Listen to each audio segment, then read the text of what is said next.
Hello, everyone, and welcome to today's special episode of Tales of TIC. I am your host, Marcus Villa-Rylance, and I'm thrilled to announce our guest, Mr. Deven Shah. Deven is a highly accomplished technology leader with a wealth of experience driving digital transformation and operational excellence across some of the world's largest organizations. Deven was the Vice President of Digital and Technology over at Element Materials Technology, where he led the AI Automation Center of Excellence, spearheading initiatives that utilize artificial intelligence for process automation, operational improvements, and he was also at the helm of their IoT strategy, developing cutting edge sensors across 300 labs globally as part of a broader digital transformation. In addition, Deven is driving critical compliance initiatives, including CMMC Level II, ITAR, and FDA compliance, ensuring safety and security at scale. He's at the forefront of industry advancements, particularly in the regulation and adaptation of automation and artificial intelligence.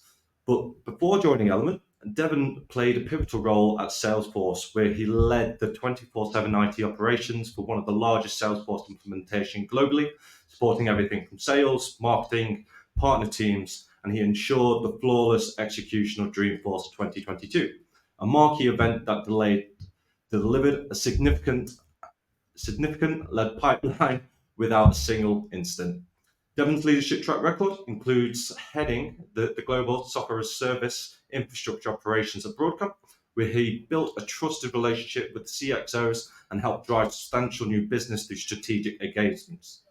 In his addition to corporate achievements, Devon is a passionate mentor and committed to helping the next set of generation of leaders, and also successfully launched his own startup early in his career. Please welcome me in joining Deven Shah. Deven, pleasure to have you. Thank you so much, Marcus, for having me on.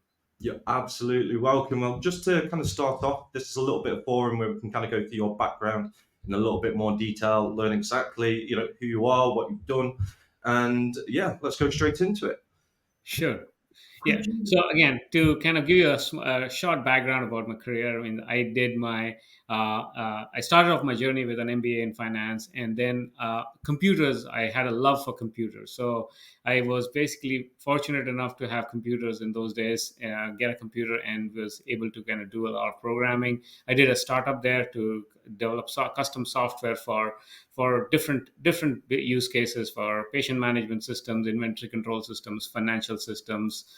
Did a lot of work there, built out accounting software, and again, that kind of got me into this industry of technology, and it always fascinated me as to what you could do with a small piece of a small key piece of a box that can be programmed to do amazing things, right? So again, that's how I got into it. Got my hands onto CRM software, and then I did my whole bunch of experience there with CRM, different products in CRM, Salesforce, Siebel, and all that stuff. So it was pretty interesting the way journey took on, and again, got into operations space, and that was like developing software with the focus on mind, saying what can you build something that can not create problems when you go forward into production, right? So again, that mindset helped me a lot into getting into this particular field.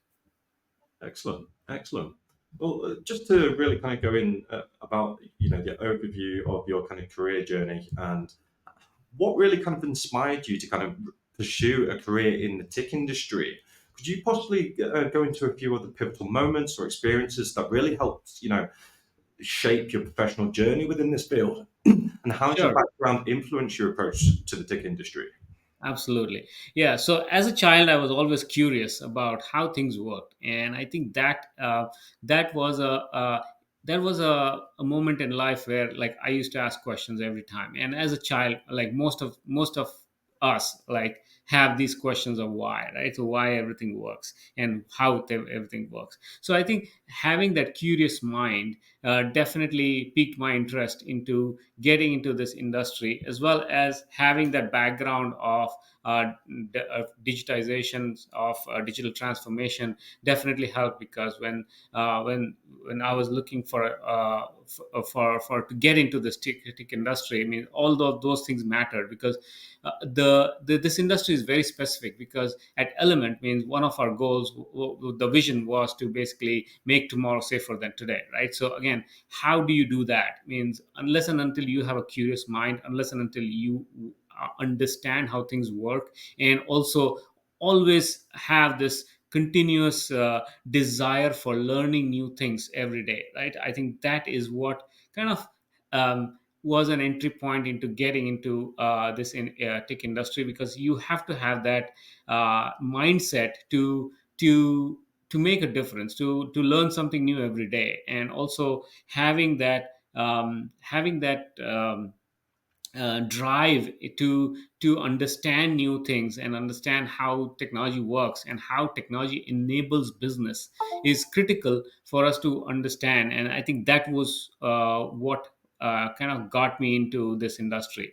And I think from a to answer your second question on that, right? So background influence, right? So like again, a lot of work, a lot of the tech industry companies, right, they have grown through acquisitions. They have like multiple companies that they acquire, and when you grow through acquisitions, rather, or instead of organically, it's also very it's a lot of there are a lot of challenges, because you acquire a lot of companies and then you inherit a lot of these legacy systems. And again, the digitization experience that you have is basically very critical for you to for us to understand how to convert those legacy applications and modernize those applications, basically, right? So there's always a need for that. And based on my career experiences that we have done of modernization legacy things, I mean, legacy applications, this was a seamless journey into a transition into how do we modernize and how do we embrace digital as a key component of our way forward. And I think that was one of the key areas which helped me get into this industry. No, that's absolutely excellent. I think it really quite showing, and I think it leads, into the next question quite well. So, how do you think, digitalization and automation is really kind of impacting the tech industry, and what opportunities do you think it really kind of presents for, new companies or existing companies, operating in the space in the future?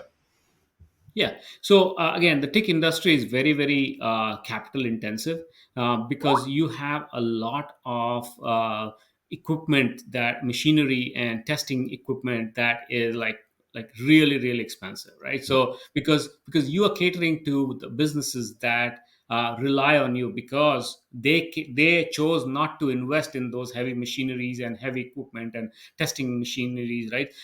Because of the cost involved, right? So, and that is the value add the tech industry provides to our customers, where we are able to test on their behalf and certify products are valid for and that certified products for consumption, either human consumption or whatever it is, right? So again, that that is a critical piece, because a lot of companies that are working through equipment that is old, and again, those equipment and machinery that needs to be integrated with the new systems, because any new systems that are coming in may have issues connecting to older systems, right? Older legacy equipment or legacy testing machinery that we have. And again, that is where a lot of the digitization efforts are going in. How do we integrate these? How do we make sure that these machines talk to the newer software? For example, there are I've seen in my past experience that there are machineries that only work with Windows 7. Windows 7 is also obsolete. Microsoft also does not provide any support for that. So how do you keep your organization secure? How do you keep your operating systems secure and patched, so that they can integrate well with? So the only option is either to upgrade to a newer machinery, because then That's a lot of labor intensive, or rather capital intensive projects. But again, it definitely helps. So we have been working through those challenges as well, so from a digitization point of view. But again, the digitization also comes in customer portals, in legacy limbs, which are basically laboratory information management systems that are that. And I talked about how companies grow through acquisitions, right? So when you acquire companies, there are lots of limbs that you inherit as well. So as part of another digitization effort, the laboratory information managements also need to be consolidated together, and then so that you can provide a better customer experience, right? Because all of the customers want to see their testing results real time, like they expect it real time. So how do you do that? And again, digitization and automation definitely helps to kind of integrate all of these things together, provide a seamless customer experience. Because unless and until you provide that experience to your customers, you cannot be successful.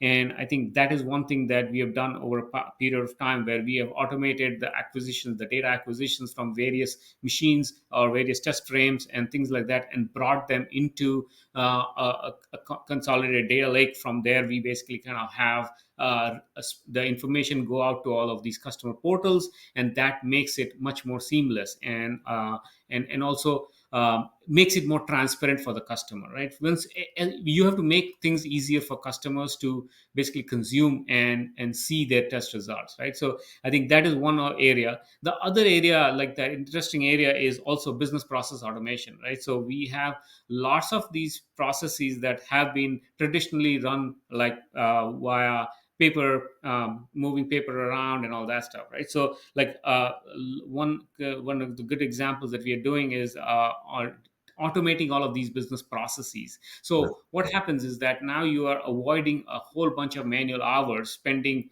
the time trying to do run these processes manually, and instead, like, we have bots that are running it. Like, you have developed a lot of bots and learning models that can automatically pick up things and run it on your behalf. Again, it needs business knowledge, it needs experience to understand what the business process is first of all, and then translate those into a digital requirement, so that we can actually train a particular model to do a lot of automation capability, right? So again, having that simplifies the lives of employees, and also it gives back a lot of hours back to the business. So I think that's, I mean, I can go on talking about the digitization and automation, but again, I know we are limited on time, but there are lots of opportunities for automation. And of course, digitization is the way to go. And every company is embracing this. So it's not something new that we are doing, but it's something that is required for you to impact your bottom line. Absolutely, absolutely. I think it's such an interesting space. How companies are really kind of taking this technology and making it more cost efficient. Data is really kind of becoming king, and there's a Mhm. lot of these processes that have been going on for years, which now can be turned around in 10% of the time. And just to kind of go on to the kind of the topic of the decade at the moment, obviously artificial intelligence kind of taking the world by storm, looking at how companies are adopting this and implementing it into the business. Could you kind of explain the concept of AI-driven threat detection and possibly how it differs from traditional cybersecurity approaches? Yes, absolutely. That's an interesting topic, which is very close and dear to my heart, in terms of AI and cybersecurity and threat detection, right? So again, traditionally, if, like, for people to understand like how threat detection works, like, hackers are always ahead of you, right? So they're always going to be ahead of you. Means even with AI, means uh, you can at least bridge a gap a little bit closer, but I mean, the community of hackers is so huge that they will always be ahead of anyone, right? So again, the only thing that you can do is to ensure that your systems are protected, your environment is safe, and also you are doing things that are needed to safeguard your data, your enterprise, right? So again, with AI, it has become a little bit more easier, because now you don't have like a security operations center, somebody sitting in a security operations center trying to do like hand to battle with a hacker, like in the olden days, right? So it's now like automated bots that we can actually have. And again, an interesting field is ethical hacking, where we like to have our cybersecurity teams to do like all of these programs, so that they can understand how the hacker mind works, right? So again, having uh, problems and challenges modified and have it created as a bot that can run. And again, these are bots that are running on your network and always on the lookout for suspicious activity, right? So that's where we have agents, right? So we call them, instead of, some people call it bots, some people call it agents. So you are running everything and at the northernmost layer of your network, right? So like the most outside of your network, you are basically having to have this particular system where you can actually do threat detection. And again, having that a successful implementation, again, it's also very relevant to ensure that it is transparent and it is also protecting you, right? So it's also detecting common threats and common patterns. There are lots of tools available in the market these days, and there are big key players, and they are doing amazing job to trying to help people. But again, it's again a system, right? So that has been designed by humans. So I would say that it is critical that every company look at threat detection and ensure that their teams are trained in cybersecurity as well. October is the cybersecurity month, so that is coming up in next month as well. So I would encourage, if you're listening to this, please encourage your teams to go through cybersecurity trainings to ensure that so I take that as an example where you can have a cybersecurity team, but the team is not just only the team that is responsible for cybersecurity. Yeah, Every employee in the organization is responsible for cybersecurity. And again, this is like the weakest link in the chain, right? So where every employee, if they kind of click on a link or something like that, it can kind of expose the whole organization to a threat, right? So again, there are different forms of protection measures that we can have.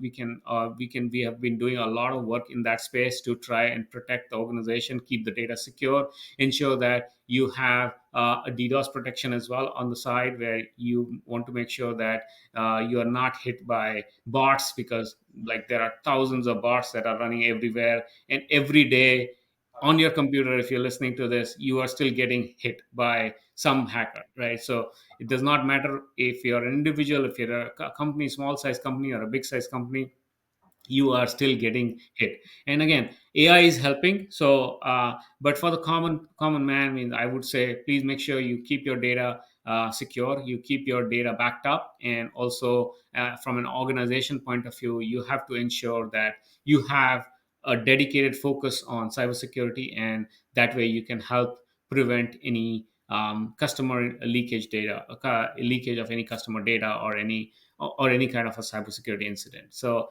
again, it's a big topic to discuss in a short time, but there is a lot of discussions around how can we protect our this calls for a separate podcast in itself, Marcus. of course, of course. Well, Yeah. I think we'll definitely put it in the chat below. If you want to see a part two, please let us know. We can kind of get a forum around this. I think it may be even good, get a little bit of a panel, see kind of the discussion in real time. Yeah. Always a possibility, but no, I think it's very interesting to kind of see that transition, and new tools, technologies. It's making it so much easier for like the everyday person to really kind of get into this space, and even harder to kind of fight against it as well. So yeah, it's very Yeah, interesting. because even hackers are using AI, right? So they are using bots, they are using trained bots, which are learning based on every day, like what works, what does not work, and they are constantly tweaking their algorithms to ensure that they can penetrate your organization, right? So if you are using AI for cybersecurity, the hackers have been using it for Yeah, cybersecurity, for hacking that or breaking through that defense maybe 5 years ago, kind of thing. So they are much more ahead. But again, I'm not saying that it's the end of the world, but it is a very big problem that we are taking head on. And again, it needs a dedicated focus, it needs a dedicated budget as well. yeah, And again, and and the CEOs are recognizing that. The CEOs understand this at the C level. Folks, I mean, it is taking a lot of attention, and there is definitely a lot of work to going on to prevent. Absolutely, it's like the space race all over again. Who can get there first and second? Exactly. It's very interesting. So yeah, just to kind of break that down a little bit because I think it's a really interesting topic. What do you think kind of the potential benefits and risks of kind of using AI in cybersecurity, and what do you think organizations can really do to kind of strike a balance between you've got your security and the privacy side? Yeah, so that's an interesting question. I mean, the benefits are definitely like time saving and also better protection, right? So means I think means it makes it much more easier with when you have a tool that works and helps to keep your organization and customer data secure. But definitely there are risks there as well, because a lot of times the way these tools work is basically you also define policies and rules that will prevent any attacks, right? So again, the rules and the policies need to be tested thoroughly. So in terms of what needs to be allowed and what does not need to be allowed, there are a lot of things that you can do to configure these products that are available to kind of help protect an organizational from a threat. And again, it relies on humans, of course, to kind of help to understand what kind of rules to give. I mean, of course, they also provide a lot of recommendations that okay, do this as a checklist, as well as a tool's intelligence capabilities, right? So it's basically helps you to understand and also get visibility, a single pane of glass as to how your performance, how your systems are doing, where there are any attacks or anything like the attack surface and all that. So it definitely provides you with those insights, but again, it is susceptible to the risk that talked about, is around how do you configure this, and it's always a changing game, right? So because it's a cat and mouse game basically that you're playing, and it's always you have to make sure that you are not sitting back and relaxing, saying, "Hey, I have the rules set up now; everything looks good." But that's not the case. Means you have to constantly tweak those rules, constantly tweak those. So that increases the risk that is going to be involved in also getting to block the threat actors, right? So you have to make sure that you are constantly tweaking your systems to ensure like optimum protection, right? So the other things are like there is a risk of like when you are leveraging AI, right? So there is a risk of bias, right? So it always depends on what all things you have trained with the large learning LLM, like the language model that you have trained the model on.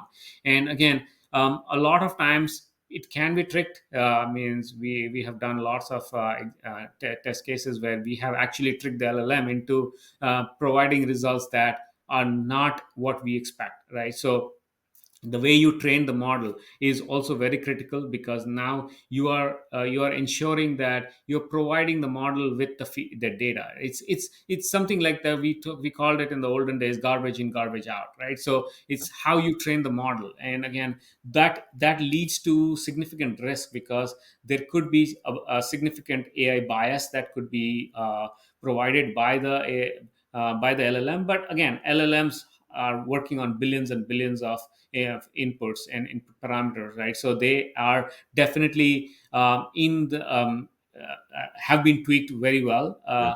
but they are still susceptible to a bias that we have, right? So again, so there are some use cases that might be good to get results on, and then there could be some use cases that it might not work for every use case. Basically the point is that, right? So again, those are some of the risks, right? So in terms of how do we you cannot just rely on AI to give you your answers, right? So you have to make sure that there is a human sitting at the end of it, understanding what needs to happen, and then take the necessary actions. Of course, it can guide you, it can be your kind of north star in terms of okay, this is what you need to do in terms of where your what all things you need to do to ensure your organization is secure and protected. But again, as an organization, as a team, you have to make sure you take that call, right? Because you have to understand where the concern is around security and privacy also. So in terms of privacy, right, so a lot of times the large language models that are publicly available, right, so you cannot just send your data out there, because then you are losing your privacy there. Data privacy is their key, right? So again, a lot of times that what I've seen is people are doing a hybrid model in terms of the large language model, which is their custom.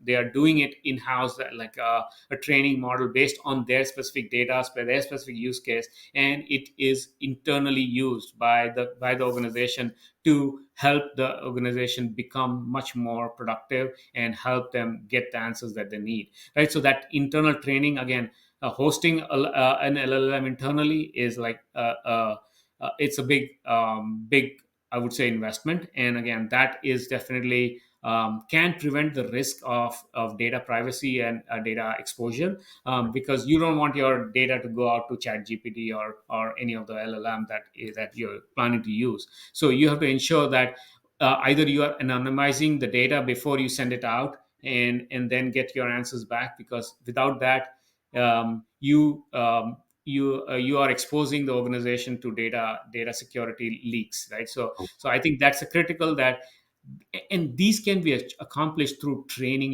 your team members, right? Training everybody in the organization that, hey, you just can't go out to chat gpt and ask, send them some financial information about your company and say, hey, analyze my results and test and give me some data, because now you are exposing that data out to. So as an organization, we also have to ensure that we have controls on what all things can be shared outside of our organization to these GPTs that are available, right? So again, that's a big risk right now, because people don't understand that they are, by doing this, they think that, oh, I'm just putting in a query in chat gpt and I'll get the answers back or whatever, right?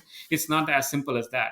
It's basically you are sending data out. Your critical sensitive data is going out of the company, and it's stored on so many servers, and once anybody wants, they can query that information back, right? So that's a security concern, that's a privacy concern that everybody needs to understand and ensure that they have controls and governance in place to protect their organization from these kind of data leaks that are happening. And this has happened multiple companies. A lot of companies data is out there, and if you look for it, you will find it. That's absolutely excellent. Thank you. I think it's very interesting because obviously, data's might have been a bit analog over the past few years. So obviously, most of it's kind of in a computer system.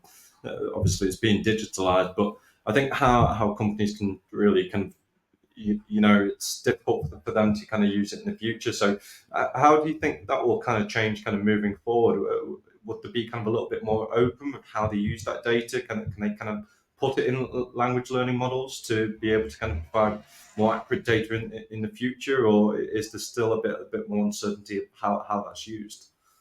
No, I think, I mean, from a data point of view, it's very clear. I mean, there is, you have to have the data governance around it, right? So the data is, when we are building out our data strategy, right? So it's very important to have understand the data sources, where it's coming from, where it's going to go, right, and how is it going to be protected, right? So like if you have that at a high level, you understand that you can, I mean, as part of your data strategy, you have to have those controls, the governance, and things in place to ensure that the right people have the right data at the right time, right? I think that's, and without data you cannot make decisions, right? So it's a very data driven world today.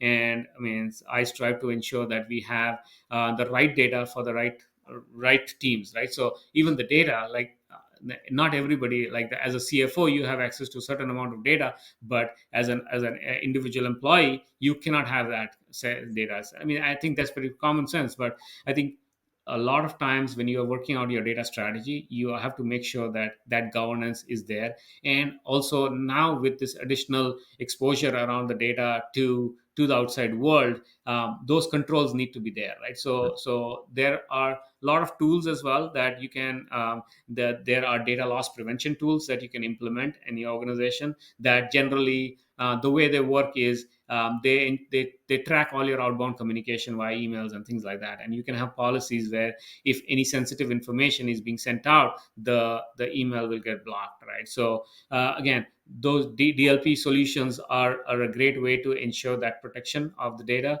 But again, not many people implement that as well. So again, that's one thing that to kind of remember, that the people are your weakest link in the whole chain, right? So again, that's something that if we can prevent that. But again, to answer your question about the data governance and all that, I think as part of the whole data strategy, you have to ensure that you have it covered from end to end, and that is how you can govern what data comes into the organization and what data can be shared outside of the organization.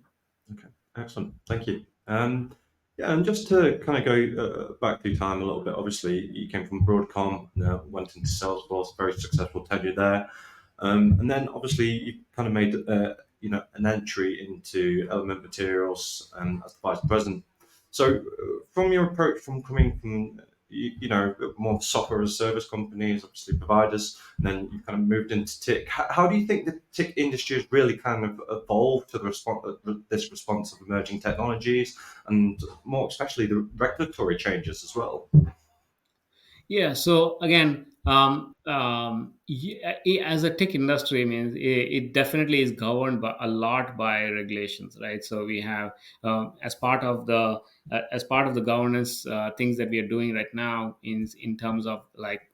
It depends on the industry that you are in, right? So, for example, the life sciences is controlled by FDA and stuff, right? So, your aerospace and defense is all has ITAR, you have CMMC, so we have to ensure that we are in compliance, because unless until you are in compliance, and those measures or those regulatory compliance measures are there for a reason, right? So they're not just there, somebody thought about it and like implemented it one day, right? So it's not about that. It's more about what benefits it provide, and as part of the compliance things, and even in my past experiences, right, at financial institutions where it's all governed by either SOX guidelines, Sarbanes-Oxley, or when I was in the payment security industry, it was all like the payment security standards, right? So you have to have the certifications and all that stuff, right? So again, like being very highly regulated industry, which TIC is, right? So testing, certification, and inspection is very very regulatory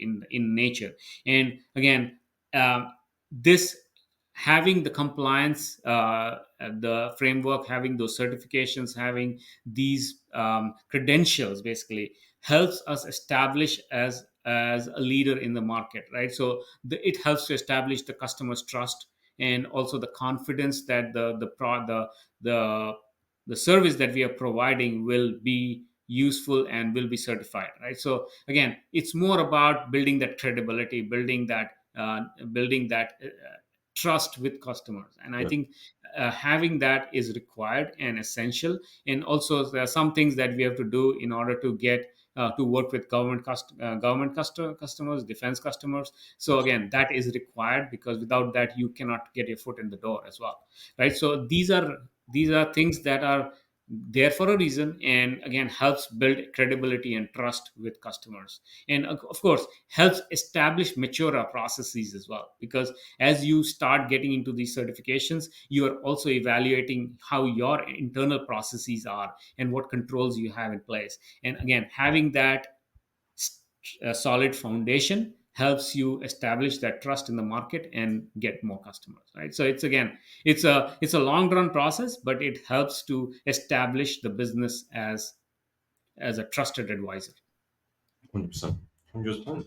Thank you. Well, Devin, just to kind of close things off, I think a lot of people kind of listening, it's a little bit looking to see how this industry changed, how they can kind of be a part of it. So just to kind of look back as a whole, how do you really kind of define success?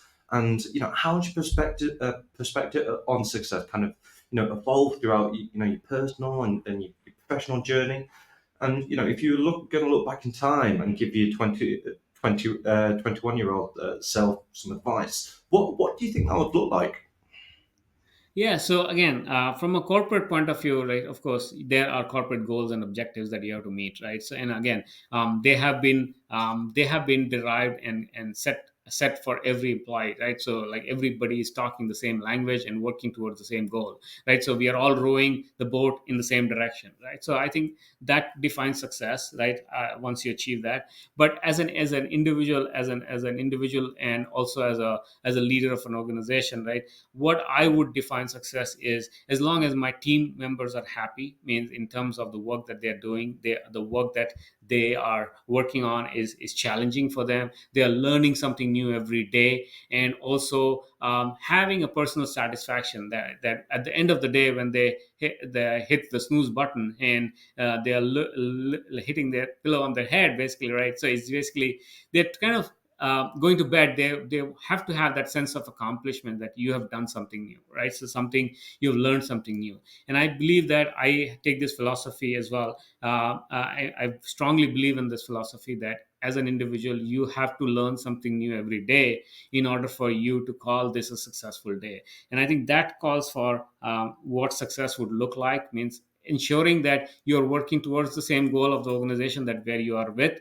as well as your personal goal that you may have set in your life, in terms of, okay, this is what I want to accomplish in the next 3 months, 6 months, 1 year, or whatever it is, right? Whatever your time frame is, and being able to see that vision and get to that vision, I think that is what you can call success.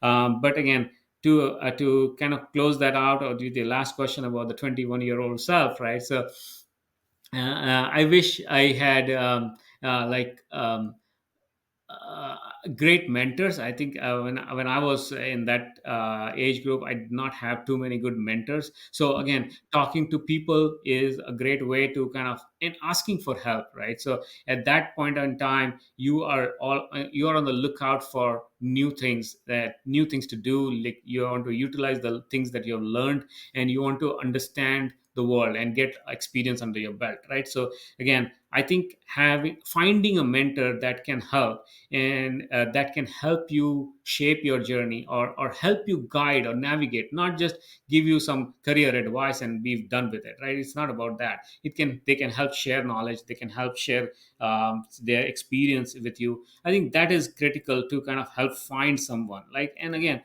there's no harm in asking for help. So and this is what I'm doing as well on my side, where I mentor college students to kind of get into get into the career field, right? So helping them understand and navigate through, like, the next steps, and like, how do you get into what you finding that passion, right? What do you want to do in life, and how do you find that? And that can be done by talking to people, right? So you unless until you find your passion and you do the things that motivate you, you will never be happy, right? So what's the point of life when you are not happy, right? So it's what makes you tick, basically, right? So again, going back to the episode's theme about tick, it's I would say, what makes you tick. So you have to find what makes you tick.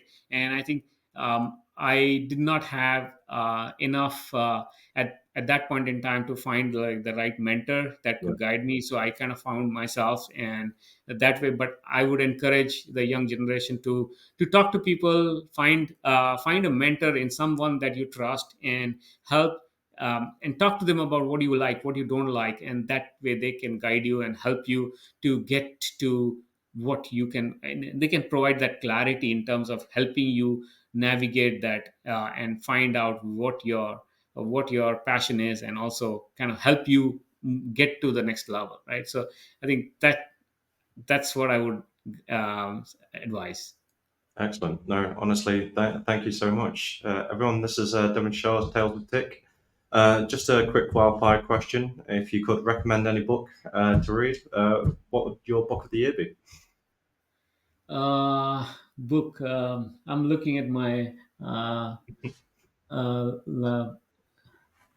I one thing that I like, the book that inspired me was called, it was Think Outside the Box. It was a really interesting book. I forget the name of the author. I do have it somewhere in my library, What but book? I'll post a link to that book. It was really interesting book, and that kind of changed the perspective in terms of, like, how do you look at things.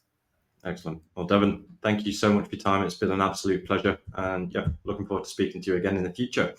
Guys, Absolutely. Thank you so much for having me on this show. Thank you. yeah, absolutely welcome. Hope you all enjoyed. Thank you very much for your time. Thanks. Yeah. Bye. Bye bye.